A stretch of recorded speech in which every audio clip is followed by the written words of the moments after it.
I'm the Deputy Secretary of the Chamber and the Registrar of the MCCI Arbitration, Mediation and Conciliation Center. I'm pleased to extend a warm welcome to our speaker for today, Mr. Ganesh Chandru, the Partner Duo Associates, Mr. Ramesh Shalvaraj, Governing Council members, General Committee members, and all participants for the 13th session in the arbitration series. Most of you are members of the Chamber, and so you're aware that the Chamber is in its 186th year of service to trade and commerce. We had our celebrations actually on September 29th, the 185th year celebrations. The Chamber is one of the first few organizations to provide arbitration services for resolving commercial disputes for the year from the year 2000. Based on the request of a few of our members, actually, the Chamber had established an exclusive MCCI Arbitration, Mediation and Conciliation Center. It's MAMC in short for the benefit of short. There you can see we've got the center as the state-of-the-art facilities, and it's in our own premises opposite to our office at Karamuttu Center. It has 3 arbitration rooms and a discussion room. There, my colleague will show you the photos. If you want to have a look at it, you can log into our website. We have experts in our governing council to guide the affairs of the center and an eminent panel of arbitrators. And if you want any more details, that's what I said, you can log into www.madras-chamber.in. Now let's move on to the session. Today's topic is hot topics in international arbitration, virtual hearings, expedited procedure, and emergency arbitration. Ganesh Chandru, thank you for your virtual presence today. I'm pleased to introduce you. Mr. Ganesh Chandru is a partner of Duo Associates, and he specializes in international and domestic arbitration as well as commercial litigation. He is admitted to practice in India, England, and Wales, and Singapore, and is a fellow of the Chartered Institute of Arbitrators UK and the Singapore Institute of Arbitrators. His practice encompasses advising and representing parties in international arbitration matters and arbitration matters seated in India that are conducted pursuant to the Arbitration and Conciliation Act 1996. Prior to relocating to India in 2015, Mr. Ganesh spent more than 16 years in Singapore, during which time he worked with some of the top international law firms and Singapore law firms. Mr. Ganesh also acts as an arbitrator and is a member of the panel of arbitrators of the Singapore International Arbitration Center, the Asian International Arbitration Center, the Indian Council of Arbitration, and Nani Palkiwala Arbitration Center, and is on the list of arbitrators of the Mumbai Center for International Arbitration.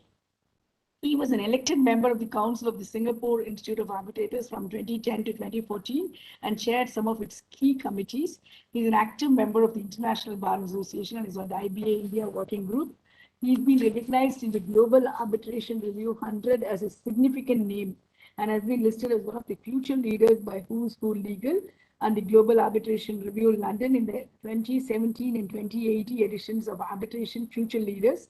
Mr. Ganesh has been appointed by the President of the SIAC Court of Arbitration as a member of the SIAC Users Council and by the President of the ICC International Court of Arbitration as a member of the ICC India Arbitration Group. In recognition of his dedication and contribution to arbitration and ADR, he was conferred the Capital Foundation Arun Jaitley Award 2020. He was recently recognized in the Asian Legal Business ALB's India Super 50 Lawyers 2021 based on client feedback and market survey done by ALB. We are privileged to have you here, Ganesh. I'm extremely happy to welcome you, my classmate in college. And I would like to add our entire batch is proud of his achievements and he's the most friendly and approachable person, always ready to support our friends. Thank you, Ganesh. I request Mr. Ganesh Shalvaraj, partner Allen and Glenhill, and our governing council member to moderate the Q&A session and request Ms. Saraswati to propose the formal vote of thanks. Participants, you are requested to post your queries in the Q&A box. Once again, I welcome all of you and over to you, Ganesh. Thank you. Thank you. Thank you so much, Madhu, for that very kind introduction. Thank you, Mrs. Saraswati, for being here on a busy day, I'm sure. And Ramesh, my good friend from Allen and Gledhill, Singapore. It's indeed an honor that you are here today, my friend, to moderate this session. And it's also I'm very glad to hear you're on the governing council of the Madras Chambers Arbitration Center. I'll just, without further ado, I would like to start by sharing the screen so that I've put together some slides and I'll go through them in a particular order. I'll just, and then we have some time for questions, which Ramesh would moderate. I would also, during that point in time, ask, Ramesh to share some of his views on one particular topic, which is of real interest to all of us, which we are kind of going through every day. With that permission of the chair, Mr. Selvaraj, can I start? Okay. Please, Ganesh, please go ahead. Yes.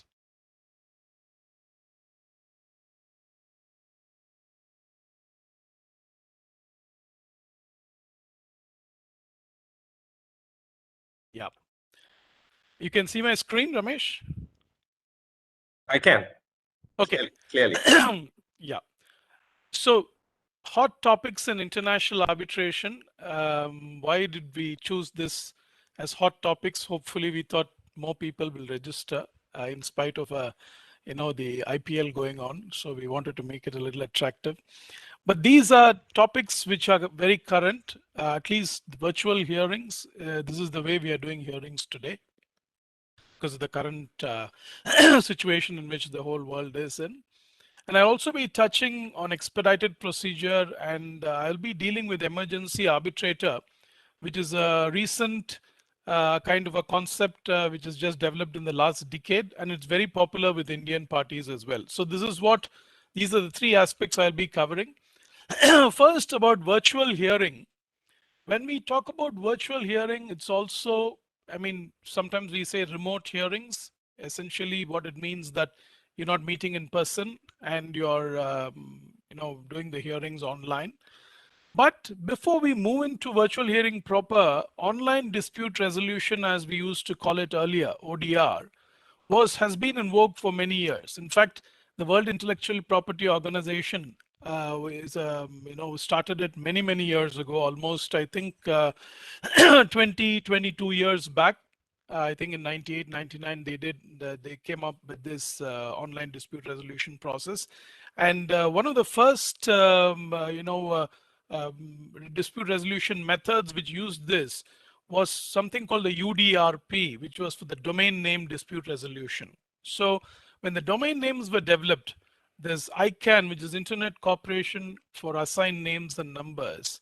They came up with this entire kind of a process where if somebody registers a domain name, for example, if I'm going to register www.mcdonalds.com, earlier there was no control because everybody used to go register that kind of a domain name and sit on it. Then they came up with this kind of a scheme where if you had a trademark and somebody would go and register a domain name using your mark, then you can go and fight this case before the WIPO.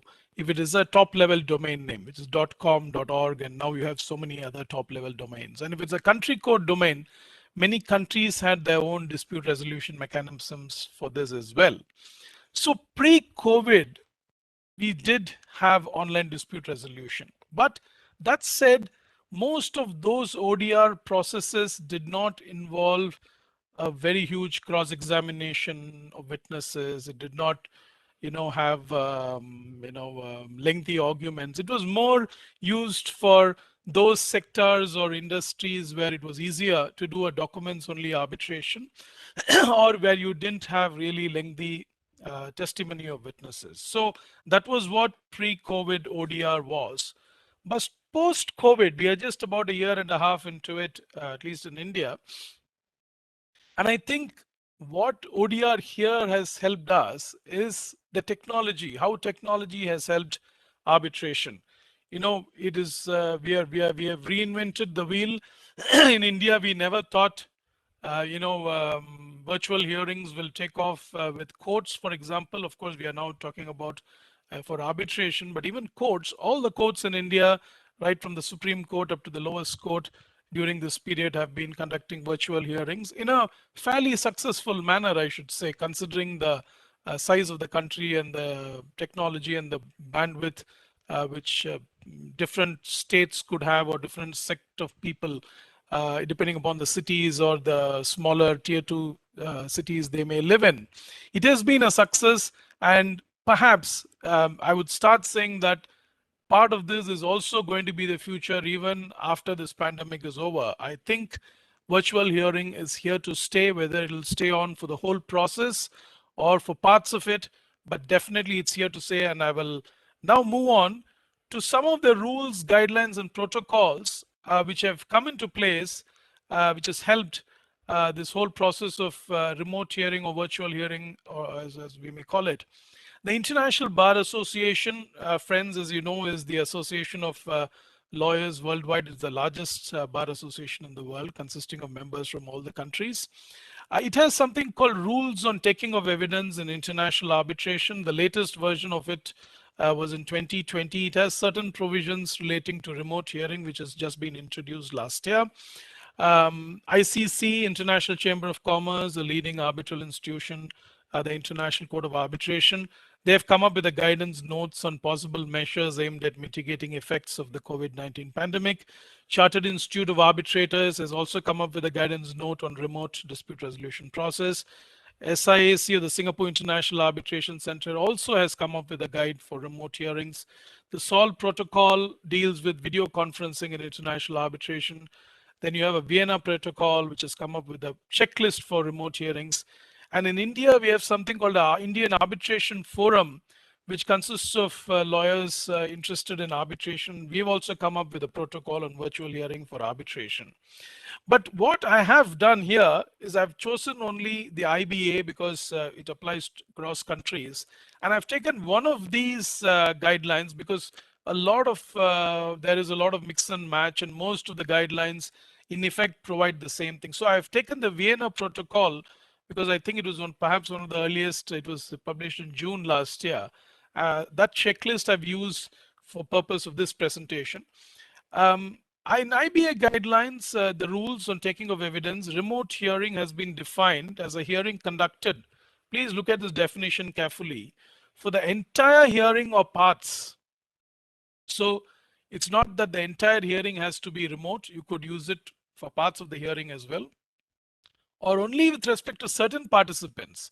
So you could have a hybrid model where there can be some people participating in person, some who would be doing it online, and using teleconference, video conference, or other communication technology by which persons in more than one location simultaneously participate. So this is how remote hearing has been defined in the IBA rules. It's interesting that Article 8.2 of these rules provide for the need to design a protocol. The protocol here is for every hearing. When you have a virtual hearing, it's very important for the parties to agree on a virtual hearing protocol. I think it just means that you have an agreement of how your hearing should take place. And this should entail the following: the technology to be used during the hearing. Prior to the hearing, how you're going to be testing the technology. If parties are in different time zones, how are you going to address that? And how are you going to schedule the hearing? How are documents going to be placed before the tribunal and witnesses during the hearing? And you should ensure that the witnesses giving oral testimony are not improperly influenced or distracted. This is extremely important. So this is what the IBA says, and many of the rules that I was just alluding to earlier has various provisions on how these aspects mentioned in 8.2, these are elaborated there. I move on to the Vienna Protocol, and I'll be using this as an example. Where the checklist is very useful. I would recommend you all to read it. I mean, you can read all of these, protocols and guides, but I thought this one was very simple and quite straightforward. It aims to provide a guide for arbitrators and parties in determining whether the conduct of a remote hearing is reasonable and appropriate in the specific circumstance of a case. Just because we have virtual hearing, it cannot be done in every case. If parties are all in the same place, there's not going to be any big risk. And let's say we are out of this pandemic and it's best to meet in person, then you should perhaps meet in person. But it simply encourages arbitrators and parties to apply these checks when they're doing remote hearings, to facilitate this whole process.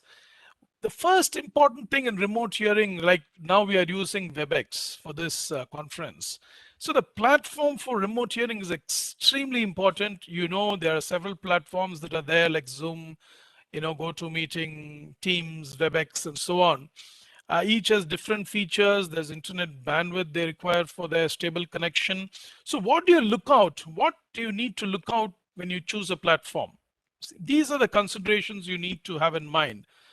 First, the audio-visual requirements is extremely important.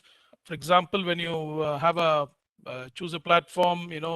Apart from the video, you also need to be able to use, for example, earphones and microphones and all that. It should be compatible. You must be able to share document. For example, I'm sharing this PowerPoint presentation with you. You should be able to share it seamlessly. If need be, you should be able to have private remote rooms with your client, with your witness and with your co-counsel if you're not in the same place, if you're in different locations. And if technical assistance is required, it must be at a short call away. So you need to have that as well. You should have chat function if that is something you want. And more importantly, when you have trial, when you have cross-examination of witnesses, it's very useful if you can have a recording facility, both the video and audio. People should be not everybody should be able to access the hearing room. It should be secure, not just the proceedings itself, but the data that you share, and confidentiality has to be maintained. So it has to be something where the platform has to be, hack-free, if I may call it. And you should also have a second platform as a backup solution. For example, if this doesn't work, you should have another platform where parties can get into and continue with the hearing. So these are the things that parties need to consider before choosing a platform for the remote hearing.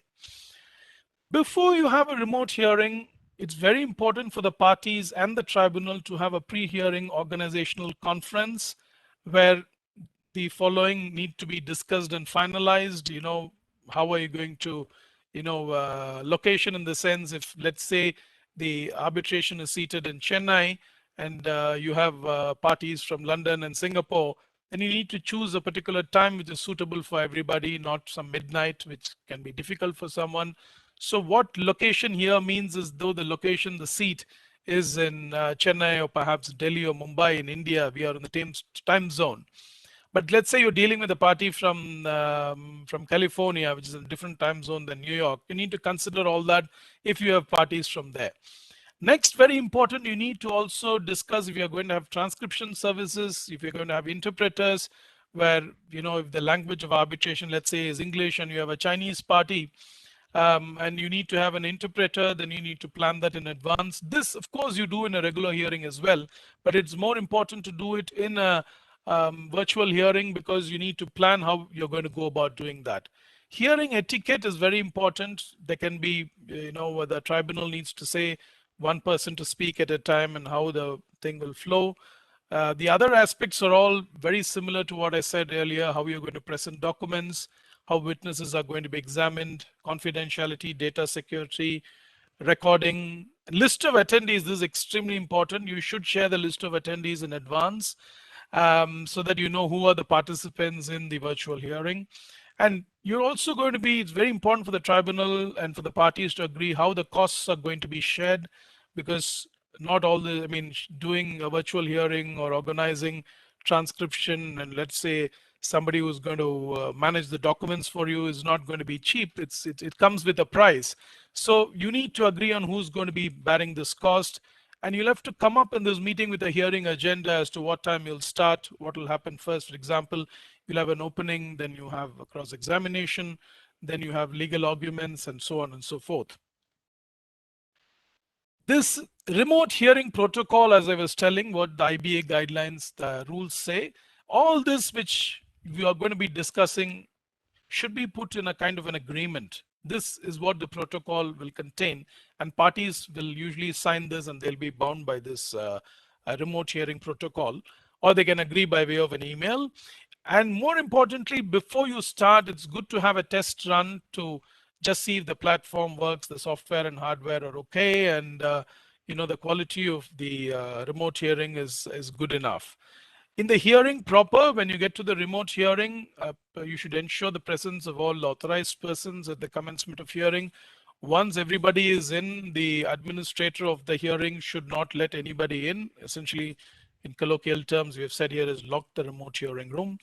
You can, before starting the hearing, spend 15-20 minutes testing again the quality of the audio and video, monitor the settings, and make sure both parties get equal opportunity. For example, there is a party who's not able to hear you or their bandwidth is bad, then I think you should make sure that you go ahead and you should ensure that that is taken care of.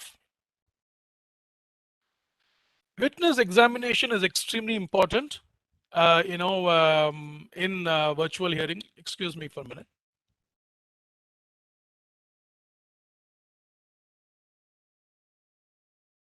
Because I'm sure many of the lawyers here will agree with me. Most part of the virtual hearing, I think, is fine because you're speaking to the tribunal, you're making your legal submissions, you can have your interlocutories. But when it comes to witness examination, it's a challenge because the witness is sitting somewhere and he's going to look at his laptop. We do not know what is written on that. And so therefore you need to plan that well in advance, whether you're going to have your local counsel there who will go and sit there with a witness. That's one option. The other option is to have a 360-degree kind of camera in that room. You must have such a facility. I understand Maxwell Chambers has such facility. I will, after my presentation, I'll invite Ramesh to make a few comments on that, because it'll be very useful for the participants to hear that. So witness examination is a real challenge in my view, my personal view. I think that is one aspect which I think virtual hearing still I think there is a bit of a limitation there, and we need to see how best this can be conducted. Same though it's been going on, it cannot be done in all jurisdictions that effectively. And everything else in terms of the order made by the tribunal needs to be followed. You should monitor the compliance of the agreed hearing etiquette and procedures set out in the remote hearing protocol. That's nothing but the agreement between the parties as to how this hearing will be conducted. That's my short kind of an intro to virtual hearing. I'll move to the other two topics and then perhaps we can have a expedited procedure. I'll move very quickly. Expedited procedure essentially means fast track arbitration. There are many institutions which have such procedures. I've just given examples of SIAC and ICC, which are quite popular with Indian parties when it comes to international arbitration. We also have Indian arbitral institutions that have adopted this expedited procedure.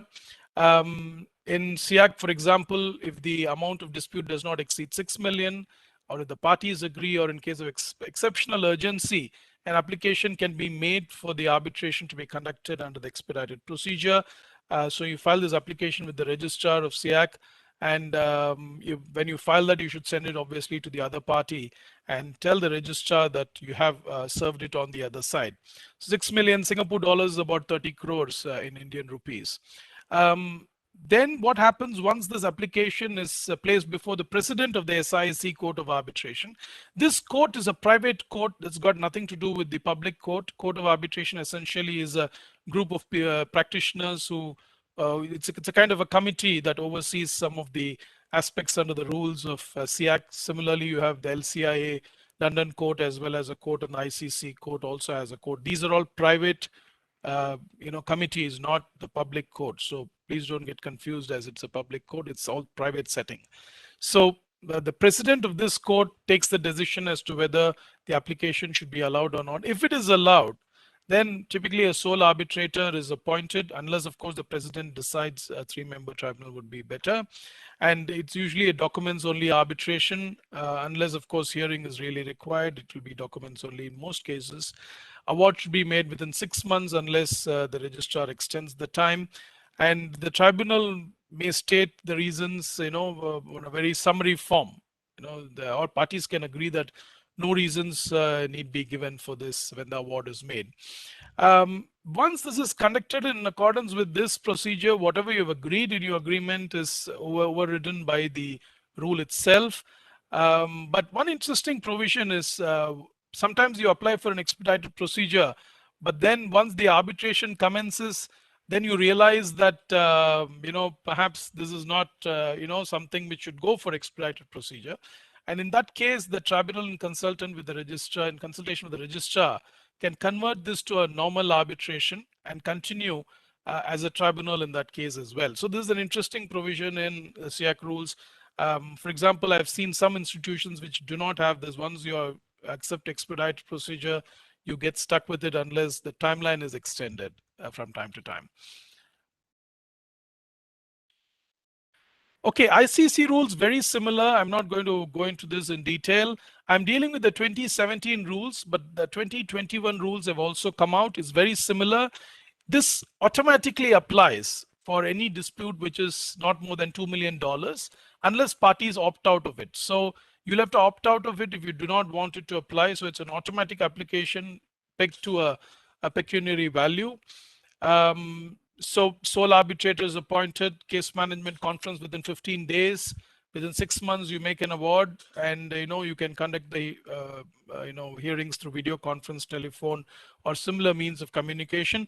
The only difference with the 2021 rules, which have come into force on 1st January this year, most of our arbitrations in ICC is still under 2017 rules.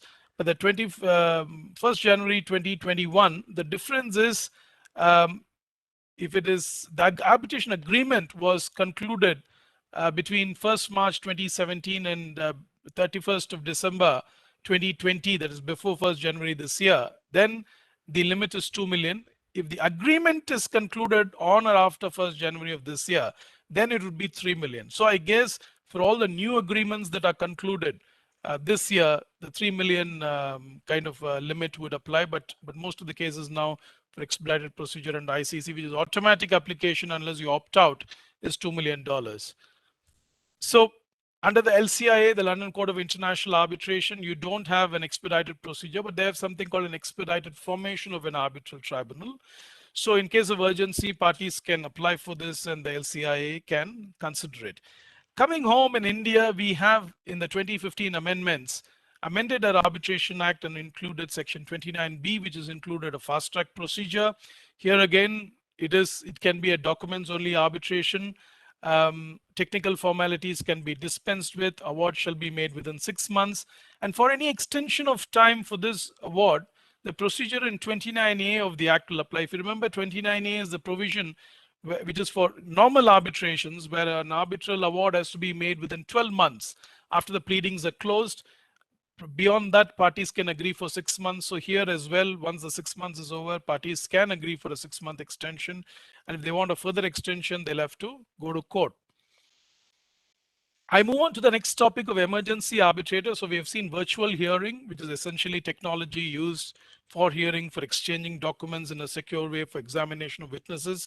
We have seen expedited procedure where you can have your award within 6 months if you choose to have that way, and the matter is quite straightforward.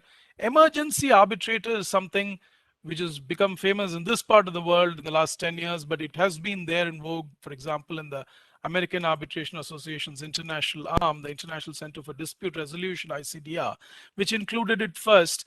Then Stockholm introduced it, SIAC introduced it, then ICC, London Court, Indian Council of Arbitration has it.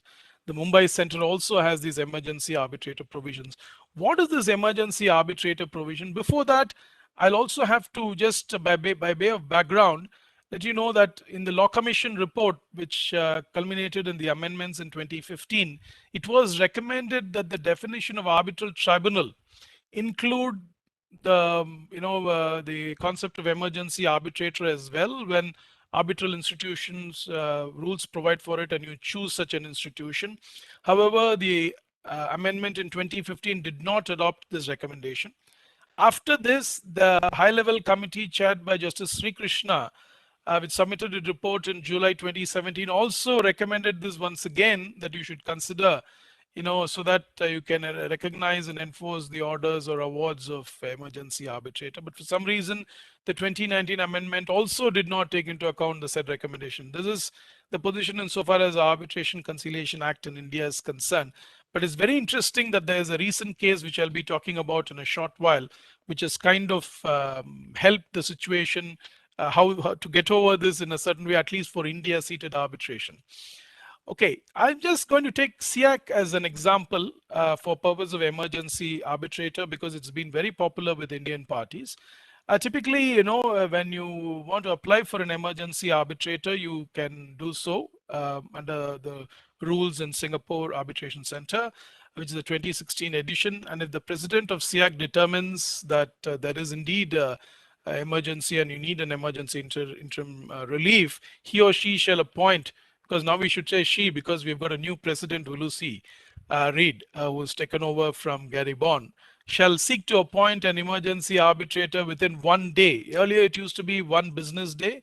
So if it was a Saturday, Sunday, then you wait till Monday. But now, even if you apply on a Saturday night, by Sunday night, you should be getting your emergency arbitrator. Within 2 days, parties can challenge the arbitrator if required on grounds of impartiality, or if there's lack of independence. As soon as possible, the emergency arbitrator, should establish a schedule, usually within 2 days, for consideration of the application. The tribunal shall have powers to rule in one authority on its jurisdiction, like a normal arbitrator. But emergency arbitrator shall have the power to order or award any interim relief that he deems necessary. Reason shall be given in writing. And please note, this is very important. Under SIAC Rules 16, it prescribes a time limit of 14 days from the date of appointment for issue of an interim order or an award. See, the words used in SIAC rules is order or award. The ICC rules uses only order, but the recent Indian judgment has looked at even an interim award in the nature of an order. I'll discuss that in detail shortly. Unless, of course, this time is extended by the registrar in exceptional circumstances. I'm going to give you a couple of case studies when this was introduced first. These are the fees, which I don't think is, it's $25,000, which is emergency arbitrator's fees. It's all in Singapore dollars, not US dollars, about 52 rupees to a Singapore dollar now. About 114 applications in last 10 years from 2010 to 2020 for emergency arbitrator. If I'm not mistaken, all the applications for emergency arbitrator was agreed and emergency arbitrator was appointed by the SIAC. One interesting thing I want to bring to your attention, which I think we should seriously think in India, is in Singapore, the International Arbitration Act was amended to include emergency arbitrator in the definition of arbitral tribunal. This is what the 2015 amendments, we were hoping they will do that, and hopefully they will do it in the near future as well. We have to wait and watch. But in Singapore, there's a clear-cut amendment in the Act itself to include this in the definition of arbitral tribunal. Very quickly, 2 case studies.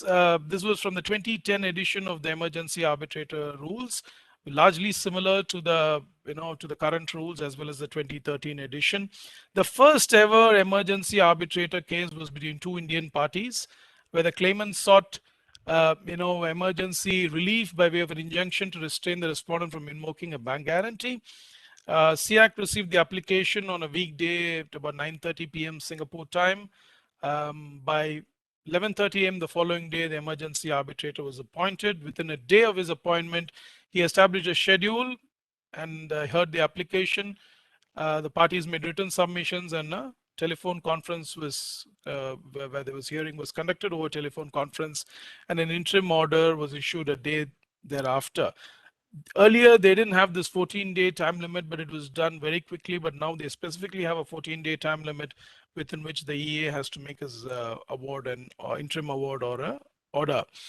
In the second case, it was also an Indian party and a British Virgin Islands party, where within 20 hours of receipt of application, emergency arbitrator was appointed, and hearing was conducted, and interim order was made within 3 days of appointment. I'm just giving you a flavor of how quickly this process can work.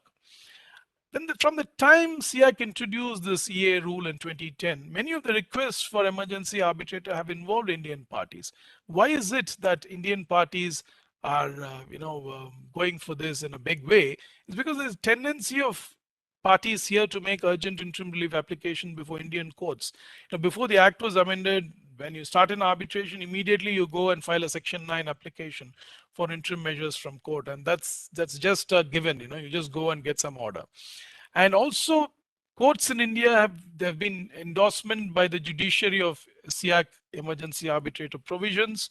I've just put up 2 cases, HSBC and Avital, as well as in FSS and ACI worldwide. In fact, FSS and ACI, Ramesh, I don't know whether, because since it's the public domain, I can tell you, your firm, and when I was in Singapore, we acted on the other side in a connected matter in an arbitration. But now, since it's in the public domain, I can tell you this. So in these cases, also the EA provisions were kind of, the court said yes, and in terms of that, they granted relief under Section 9. In Raffles' design, the Delhi High Court said that recourse to Section 9 of the Act is not available for purpose of enforcing the order.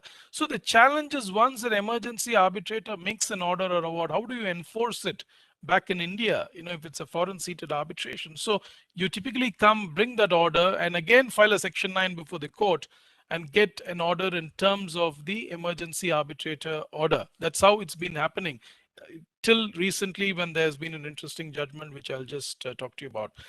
But that does not mean that the court cannot independently apply its mind and grant interim relief. So what the court said in Raffles' design is, under Section 9, I cannot enforce this order, but you can make an application and we can independently consider it. And obviously, when they consider it and they have this emergency arbitrator order in front of them, that has extremely great persuasive value. So in all these cases, they have, in fact, in terms of that order, given a Section 9 order as well. This case, the Hotel Mumbai case, which is very popular. There's this film on the Mumbai terrorist attacks. There was a movie. The petitioner approached the High Court in Mumbai, the Bombay High Court, to restrain the respondent from releasing the film on the OTT, over-the-top entertainment like Netflix and other platforms in India, on the grounds that it had rights to release the film in the Indian market. The petitioner had initiated proceedings against each case in Singapore, SIAC rules, and then emergency arbitrator was appointed, and the emergency arbitrator made an order restraining each from entering into any agreement or conferring any right on any person which may be inconsistent or detrimental to the petitioner's rights set out in the agreement between the parties. The Bombay High Court here, after carefully considering the reliefs granted by the emergency arbitrator under the emergency award in favor of the petitioner, observed that there is some substance in the contention raised on behalf of the petitioner.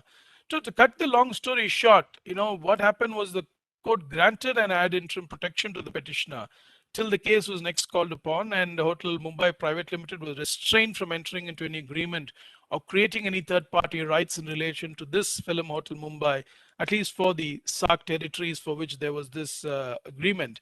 But ultimately, I heard the matter settled, so we don't have, it kind of ended there. The most important aspect of my presentation on emergency arbitrator, I'll just spend 5 minutes on that. I know it's about 5:15 now, is the case relating to Amazon in future, which has created a lot of, I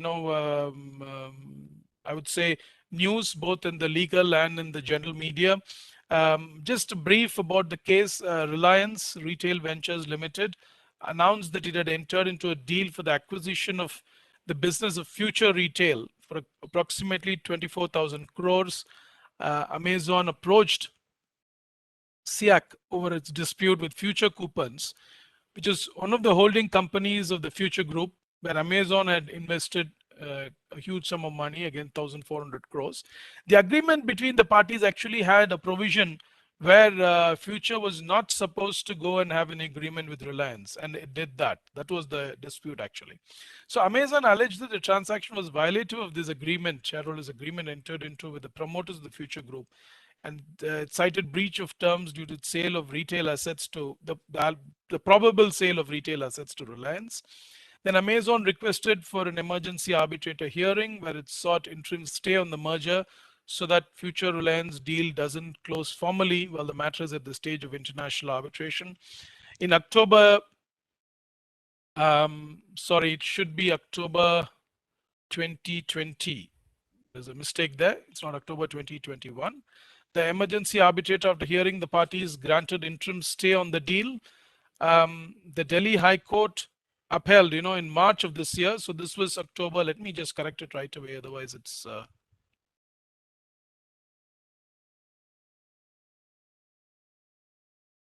okay. So in October 2020, the emergency arbitrator heard the parties, I think it was 25th of October, granted an interim stay on the deal. So this was a mega deal. The interim stay was granted by the emergency arbitrator. This was brought to India. Please remember this one, it was not actually brought to India. It was an India-seated arbitration. The seat of arbitration was New Delhi. SIAC rules was the rules. So it was an India-seated arbitration effectively. So, the Delhi High Court upheld the emergency arbitration award and passed, which was passed against Future Reliance deal. So it upheld. They appealed. Future appealed to the Delhi High Court. Division bench means two judges, and that division bench stayed the single judge's order, restraining Future Retail from going ahead with its deal. So this was kind of stalled by the two judge bench. Then they went to the Supreme Court, in April of this year, against the Delhi High Court order, which had effectively stayed the single judge's order, restraining Future from going ahead with this 24,000 crore deal with Reliance. In August, Justice Nariman, just a few weeks before he retired, not few weeks, I think just a week before he retired. I think he retired on 12th or 13th of August. This was 6th August judgment. He ruled in favor of Amazon, holding that the Singapore Emergency Arbitrator Award against Future Reliance deal is enforceable in India. See, the point here on the facts, let us leave it for a minute. This very fact-intensive case. I'll also be covering it. I'll say what the Supreme Court dealt with. But the important aspect was, this is the first time that the court has expressly said that an emergency arbitrator award in the nature of an interim award can be enforced under Section 17(2) of our Arbitration Conciliation Act. 17(2) essentially is the provision which allows the tribunal to make interim measures of protection. So this was an arbitration seated in India. So the court took that. In fact, the court said, even though the arguments made before the court was, Law Commission recommended that arbitral tribunal's definition, we should include emergency arbitrator expressly. Twice they did not do that in 2015 and 2019. Therefore, you cannot say emergency arbitrator is an arbitrator. But the court looked at Section 2 and said, unless otherwise on top, unless otherwise stated or whatever, they used that and said, once you have a set of arbitration rules and the rules provide for this emergency arbitrator, then you could read it within the definition of arbitral tribunal. And on that basis, the court said that you could enforce this interim measure of protection granted by the emergency arbitrator under Section 17(2) of the Arbitration Conciliation Act. The other question the court also dealt with in this case was whether you could appeal the order for enforcement under 17(2) under Section 37 of our Act, and the court said, no, you can't. It's only an enforcement and you cannot appeal against that particular decision. So this was what the court said on whether the emergency arbitrator award can be enforced or not. But please remember, this is an India-seated arbitration. Still, there is a lacuna when you have Singapore-seated arbitration, you have an EA order or award, and you bring it to India, then you may have to perhaps again file a Section 9, keep that order and get an order in terms of the EA order. So this we have to wait and watch, or we do not know whether they could use this judgment and they could use this as a ratio and say that this is probably the intention and therefore they should enforce it. But that's something we have to wait and watch, because that cannot be done under 17(2) per se, because it's a foreign order, and you need to get a order in terms of it from the Singapore courts and come and try and enforce it. But I think best is the Section 9 route, which we've been following till now for those orders that you get outside the country. But in September, very recently on the 9th of September, the Supreme Court stayed all the proceedings. No, though Amazon has got an order in its favor saying that it can enforce, the Supreme Court stayed all the proceedings before the Delhi High Court, before the National Company Law Tribunal, the Competition Commission of India, the Security Exchange Board of India, and said do not pass any final order. The reason being, at least for 4 weeks, because the court was told, the parties, the council pleaded before the Supreme Court that though the emergency arbitrator made an award there, the main tribunal in the SIAC proceedings was appointed, and this was being reconsidered by the main tribunal. Please remember, under the emergency arbitrator rules, once the tribunal is appointed, the tribunal can reconsider the decision made by an emergency arbitrator, which is an exception. If you look at the International Arbitration Act, once an award is made, it is final. You cannot open it and reconsider it. But EA, though we call it an award, in my view, I think it is more in nature of an order.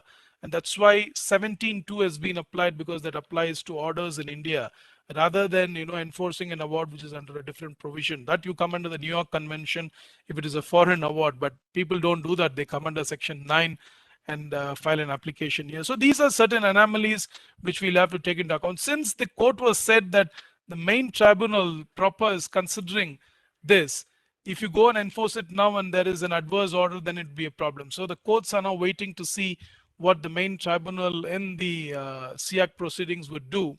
And consequent to this, recently as well, Reliance has in fact moved the timeline. They've moved it to March of 2022 for the deal to go through. So everyone is watching this space. I'm watching, you're watching. So let's watch this space. It's going to be interesting to see how this is going to pan out, and it'll probably be a very good precedent, and we can use this to see how we are going to be. Hopefully the act will be amended to include this definition so that things become clear. Thank you so much. That was just my kind of a brief presentation. I'm going to just stop sharing so that we can all look at each other and have a chat. Ramesh, over to you. Before that, Ramesh, I would like to ask you, as we discussed yesterday, because I spoke about virtual hearing. I know in Singapore, Maxwell Chambers has come up with some excellent options for parties. Can you share that? It'll be very useful for our audience in India. Okay. I mean, maybe I'll start by sharing my own brief perspective about virtual hearings.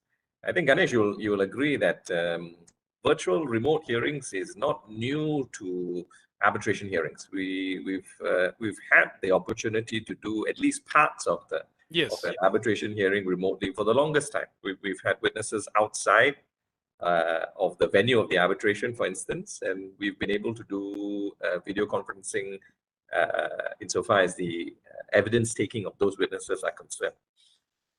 What has changed in the last 18 months or 2 years or so is now we are dealing with a situation where entire hearings are taking place virtually. So I think it's fair to say that that's not something that we were all ready for. We were sort of plunged into it as a result of the pandemic. But the reality is, I think we've gotten our act together very quickly, particularly Singapore and the facilities at Maxwell Chambers. Now, I think it's fair to say that the virtual hearings take place as close to an in-person hearing. So it is extremely seamless. In fact, I would say the facilities at Maxwell Chambers make the hearing a lot more efficient than if you were doing it in person. So I think in one of your earlier slides, you spoke about document sharing, for instance, the facility and the platform to share documents that are in the bundle. In the past, if you were doing a physical hearing, you'll recall that sometimes we lose time with getting the bundles to the witnesses, the bundles to the arbitrator or the tribunal. If you have more than one arbitrator, you've got to make sure that all of them are looking at the same page and document and so on. Now, with virtual hearings and the facilities, particularly at SIAC and at Maxwell Chambers, the minute I'm cross-examining a witness and I want the witness to look at a particular document, it's flashed on the screen and it's projected up as well. So everybody in the room can look at the document almost instantaneously, focus their minds on the document and the question that is being posed. So that actually, in the round, makes for a more efficient, in terms of resources, time. So I think, and I recall you saying as you were going through your presentation earlier, that virtual hearings are here to stay, and I think that is can't be further than from the truth. It's here to stay, like it or not. Even post-pandemic, I think virtual hearings will be here to stay in some form or another. All right. Yeah. So, I mean, one of the things that I perhaps to hear from you as well, as I said, we've had to adapt very quickly, but I think for practitioners like myself and you, who have been so used to physical hearings, the transition hasn't been so smooth. I mean, as I said, now with experience, things have gotten better. But I wanted to perhaps hear from you, your perspective when you first started doing full-on virtual hearings. I'm sure there would have been some initial hiccups and difficulties. Maybe it would be useful for you to share what those were and how you managed to overcome and deal with them. Okay, I think initially first, I think there was resistance. We never thought we could do everything, virtually. Until we started doing the first one, second one, we get used to it. But I completely agree with you in terms of the documents, especially when you're arguing and you're putting it up on the screen. I think it's been fantastic because the tribunal is looking at their screen. If at all they're looking at it, hopefully they do. But sometimes, if they're muted, you don't know what they're correcting something else. Then it can be, it all depends. But mostly, it's when the tribunal is looking at a copy, you can enlarge it, because sometimes some of the contracts, when you give hard copy, can be the letters can be very small. So you have all this on the screen where you can enlarge it quite well. You can kind of highlight portions for them to see. So that way, for documents, I think this has been fantastic in my view, because it's easy to project it, as you rightly said, time saving.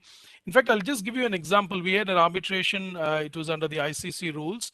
It was Singapore seated, but the arbitrator was stuck in London because he couldn't travel.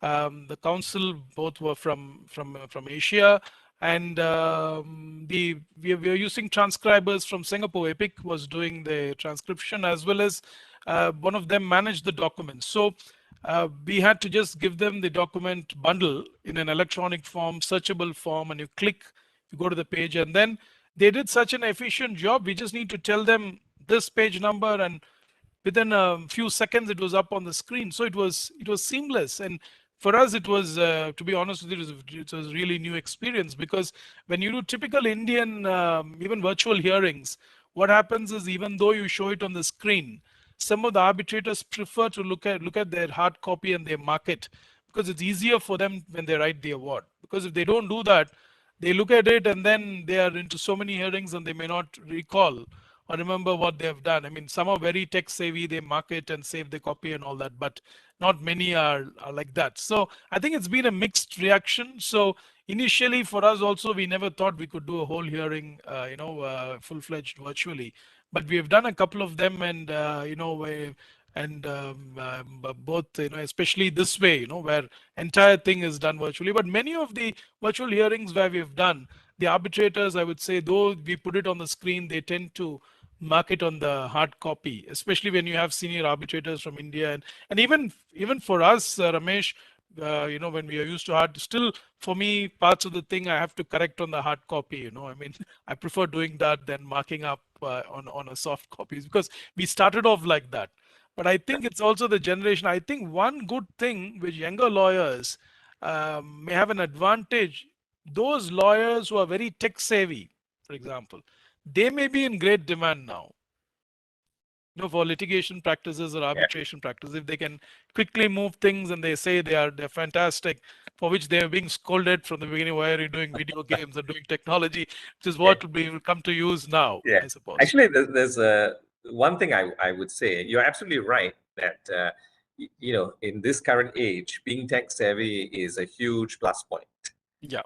But that said, I think given how efficient the platforms are, I would actually say that some of the more sophisticated platforms, and pardon the language, they are almost idiot-proof as well. Yeah. So they are so simple and easy to use. Yes. Even the more senior practitioners who are so used to conducting hearings physically, they are able to pick it up so quickly. So we've been involved in arbitrations where initially the more senior arbitrators weren't so keen on the platforms and on the technology.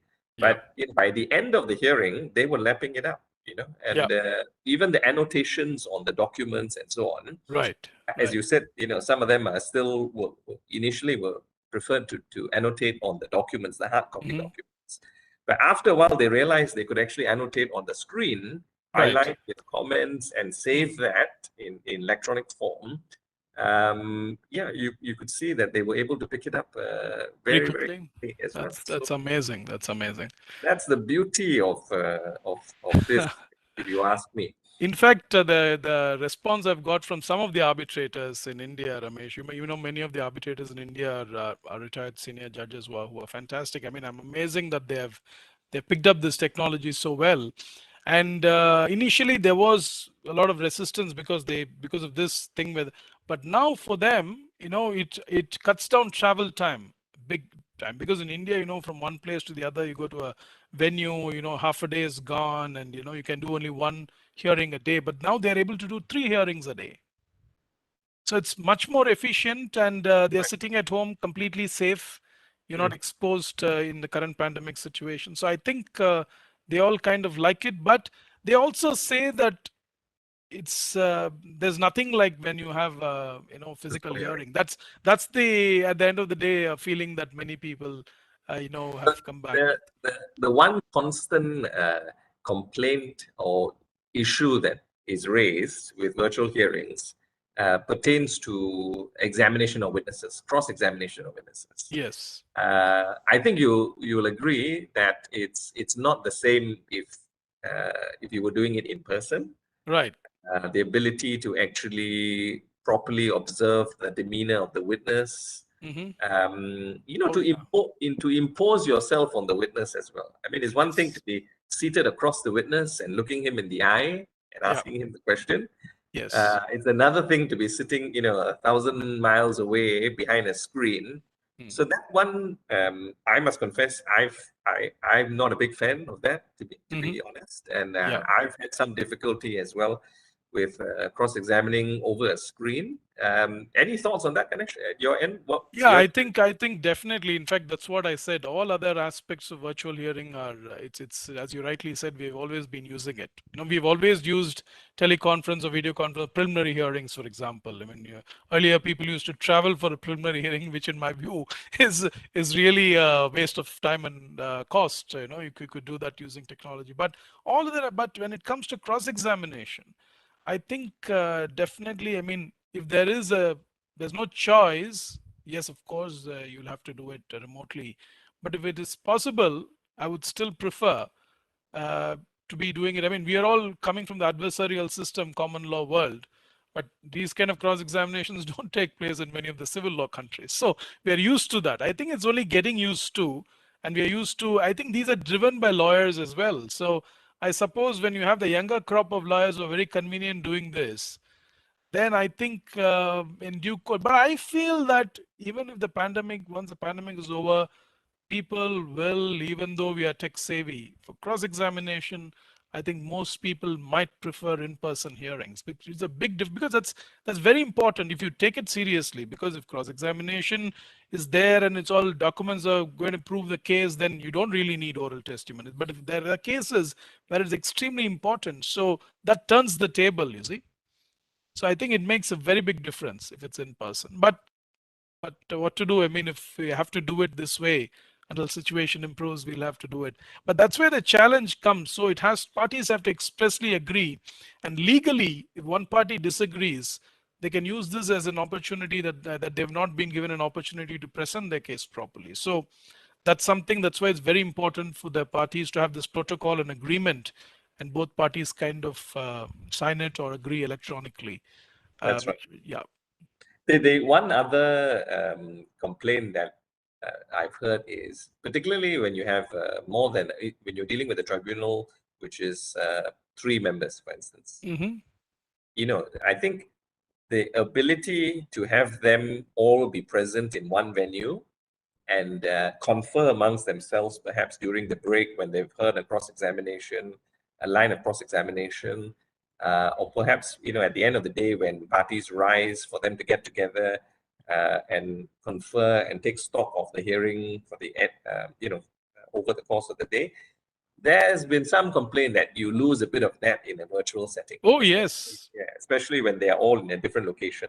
In fact, more so in the courts in India, when you have single judges is okay. When you have, like, for example, Supreme Court, when you have very important matters and you have 2 or 3 judges, and Supreme Court, mostly it's 2 judges sit, except for certain applications where you have 1. So if they are in different locations, it's extremely difficult. I mean, they can't call. I mean, they'll have to stop it, call each other and take a, I mean, I think that, so now, of course, I mean, even if there's virtual, the judges have been sitting together, and the parties have been doing it virtually in most courts in India.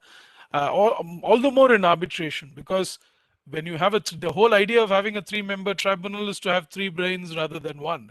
Look at the matter and for them to confer among each other. So I think maybe perhaps if there is a bit of, if they are in the same location and they can sit at a distance and do it hybrid model, that's another way of looking at it. In fact, for me, I have an arbitration that's coming up in January next year. 3-member arbitral panel. We have one arbitrator who is based in the US, one in London, and one in Hong Kong. Wow.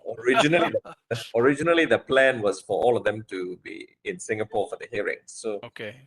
doesn't look like it's going to happen. So what the parties had agreed to ensure that we get the 3 brains together is that we've made arrangements for all 3 of them to fly into Dubai. That's a good idea.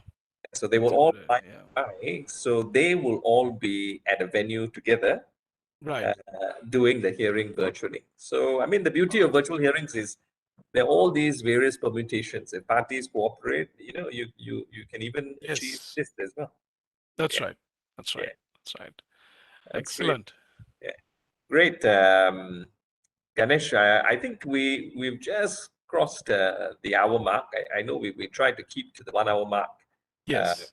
As close as possible. I'm going to open. We have about slightly over 20 attendees. Happy to take any questions. If there are any questions, we can take maybe 1 or 2 questions before we bring this session to a close. I was looking at the chat box. No questions so far. So we've had an opportunity to have a bit of a lively chat on virtual hearing so far. Any questions from the attendees? If anybody wants to raise any question, please do now. And raise your hand or can unmute. If not, Ganesh, I have one question on the expedited procedure regime. Yeah, maybe you can take that in to close this. The expedited procedure regime is now very I mean, you see it in many institutional rules. It just feels like it was introduced yesterday, but it hit me when you said that it's been around for over a decade now, right? And it's a very useful tool that exists. But one of the things that I've always been very uncomfortable about is that, for instance, under the SIAC rules, if you adopt the expedited procedure, if you have applied for it, then the default is that it will be presided over by a sole arbitrator. So you may have a funny situation where the underlying arbitration agreement may have provided for 3 arbitrators, for instance, by agreement between the parties. And if the parties have then selected the SIAC rules, one party applies for expedited procedure. If parties agree, then well and good. But if parties don't agree on it and the party applies for that procedure, SIAC can then make a ruling on whether or not it should be adopted. Now, if it makes that ruling, then what happens is a very interesting situation where all of a sudden, despite parties agreeing for 3 arbitrators, you're left with 1. Correct. And the matter proceeds. And sometimes, questions are raised when the losing party then decides perhaps to try their luck to challenge the award on the basis that this was not what parties had agreed to, because we said 3 arbitrators to begin with, but we ended up with 1. So just wanted to hear your thoughts. I mean, there have been some cases on this as well. I mean, I'm sure you're familiar with those, but just your thought on this very unique scenario if you go under that procedure. Yeah. See, my thoughts first. I mean, the cases that you're talking about, are they Singapore ones? I don't think I have read them. But what I feel, the rule itself says that it'll be a sole arbitrator unless the president decides otherwise. So even where the default position is, if you don't say the number of arbitrators, the default position is 1. And even if you have sole arbitrator, if the SIAC thinks they can appoint 3. But you're talking about a situation where there are 3 arbitrators. and then the SIAC goes and says, no, it's going to be a sole arbitrator. Then what happens? On first principles, parties cannot go and say that this is not because by agreeing to SIAC rules, right, you have incorporated that into your arbitration agreement fully, incorporated into the clause. So though you might have agreed, you've also agreed to the expedited procedure being part of these rules. So it is, you have agreed to these rules as well. So the rules provide and give the discretion to the SIAC. Therefore, parties would be bound by agreeing to the rules. You can say that the rules are against party autonomy. That's a different thing. In fact, there's a case by Justice Judith Prakash in Singapore, Bowie's Land Lease, in which I used to be at SIAC as Deputy Registrar, and there was one frantic call from one of the parties. There used to be something called the domestic arbitration rules then, which is now doesn't exist. And under the domestic arbitration rule, irrespective of your agreement, the chairman of SIAC will appoint the arbitrator. They had an agreement where the Singapore Institute of Architects will appoint the arbitrator. But since it's a domestic case, there was a call. I picked up the call. There was an inquiry. Then I said, oh, this is what the domestic rules are. Even if your clause says that the Singapore Institute of Architects will have, since SIAC domestic rules clearly says that it will override, which is what Rule 5 also says in the expedited procedure. It will override this. It went before the court. There was an observation made by Justice Judith. You can look up that case. In fact, she's also put my name in that judgment. She said, so and so was called, and this is what he mentioned. She said that perhaps that set of rules is not in consonance with party autonomy, is what she observed as an obiter. Then SIAC scrapped those set of rules, and we now have just one set of rules. But then you have these provisions again in SIAC now, which is, which overrides some of these agreements. Not only in this, there are a few other provisions in SIAC rules as well where this is there. So I think this is done in the larger interest of the parties. So I suppose once you agree to this, then you're perhaps bound by it. I don't know what those judgments say. No, absolutely. You're absolutely right. And that's how the courts have decided those matters anyway. The only thing I would say is that it's somewhat unfortunate because the parties to the underlying arbitration agreements don't always fully appreciate the breadth of the institutional rules when they agree to it, for instance. So right. In this particular case where there was a challenge on the award because parties had agreed for 3, and because the expedited procedure regime was invoked, switch to 1. The way the courts approached it was exactly as you said it. You opted for the rules, and so you got to live and die by that. Yeah. Effectively, you have agreed to modify your arbitration agreement. Correct. And the comeback from the party, which unfortunately didn't fly with the courts, was that I didn't appreciate it. I didn't. Nobody actually goes through the rules chapter and verse to fully. No. They just see the model clause and adopt it. Correct. That's right. So I mean, I think a lesson learned from yes. this particular case is that if you're going to be incorporating something into your arbitration agreement, i.e., arbitrational rules, it would be prudent for you to actually read the rules and understand what you're signing up to. Well, absolutely. Brilliant. I mean, I think, Ganesh, you are a very unique specimen in the Indian landscape because you bring so much of your experience and knowledge from Singapore, and having practiced in Singapore as well as your time at the SIAC, many years in the SIAC. I think you are an extremely valuable resource in India. I mean, you bring so much there. I think you should be celebrated in India. I hope so. Right. Yeah. So, I mean, again, it's been a real pleasure. I think over the past hour or so, I don't think there are any questions, but I think we've had a lively chat discussing the key topics that you had covered. But I think that's all from my end, moderating this chat. Thank you. Pleasure. Thank you. Yeah. Thank you. Pleasure is mine. Thank you so very much, Mr. Ganesh. We now understand, as Ramesh was mentioning, why you were selected as the India Super 50 Lawyers 2021. All well justified. Thanks for the super presentation from the super lawyer. Thank you so very much. I'm only wondering, as Ramesh said, you are just in the backyard of the Madras chamber, and why we have not met in person so far. Probably, at least in the recent times, COVID should have been the reason. I would invite you to come to the chamber sometime. We have set up the facilities exclusively thinking about this virtual hearings, which is going to stay forever, as you rightly said. And that's a very lively discussion, because it's something like a work from home kind of a discussion, which we had. We have something called the food for thought, where we take up different topics, debatable. And we had one interesting session, work from home, forever or never. So it was a beautiful discussion, because as you rightly said, the plus minuses, but definitely yes, because originally when we think about the legal profession, probably that was less digitized and less automated. At least we still think of the big voluminous books whenever we think about the legal firms. But happy to see that the changes are happening to some extent thanks to the COVID, though you say even before COVID there were virtual hearings.